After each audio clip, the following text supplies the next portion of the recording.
Year 1200. Sauron endeavors to seduce the Elder. Gil-galad refuses to treat with him, but the Smiths of Eregion are won. The Númenóreans begin to make permanent havens.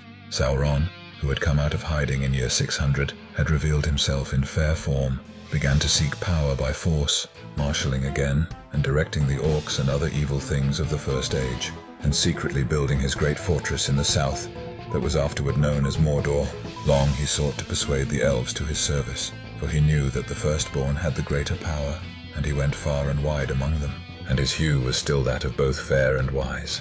Only to Lindon he did not come, for Gil-galad and Elrond doubted him and his fair seeming, and though they knew not who in truth he was, they would not admit him to that land.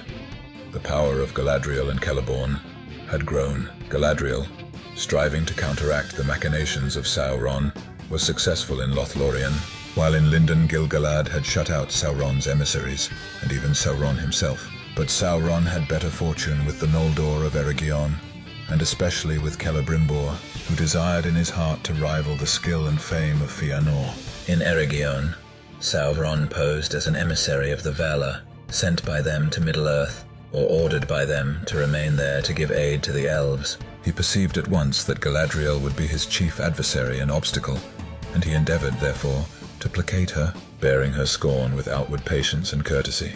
The elves of Eregion received Sauron gladly, and few among them hearkened to the messengers from Lindon, bidding them beware, for Sauron took to himself the name Annatar, the Lord of Gifts, and they had at first much profit from his friendship. And he said to them, speaking of his rejection by the elves of Lindon, to quote, "Alas, for the weakness of the great, for a mighty king is Gil-galad, and wise in all lore is Master Elrond, and yet they will not aid me in my labors. Can it be that they do not desire to see other lands become as blissful as their own? But wherefore should Middle-earth remain forever desolate and dark, whereas the elves could make it as Eresia, nay, even as Valinor?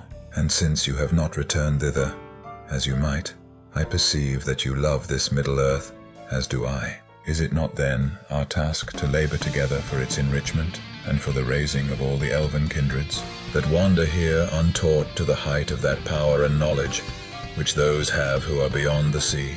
End quote. It was in Eregion that the counsels of Sauron were most gladly received, for in that land the Noldor desired ever to increase the skill and subtlety of their works. They were not at peace in their hearts, since they had refused to return to the west, and they desired both to stay in Middle-earth. Therefore they hearkened to Sauron, and learned of him many things, for his knowledge was great. In those days, the smiths of Ostined Hill surpassed all that they had contrived before, but Sauron guided their labors, and he was aware of all that they did, for his desire was to set a bond upon the elves, and to bring them under his vigilance. Sauron used all his arts upon Celebrimbor and his fellow smiths, who had formed a society or brotherhood, very powerful in Eregion, the Gwaith Mirdain, but he worked in secret, unknown to Galadriel and Celeborn. Before long, Sauron had the Gwaith Mirdain under his influence. Exsurge Tolkien, Secundum Tolkien, Counter the Rings of Power Heresy Aeternum.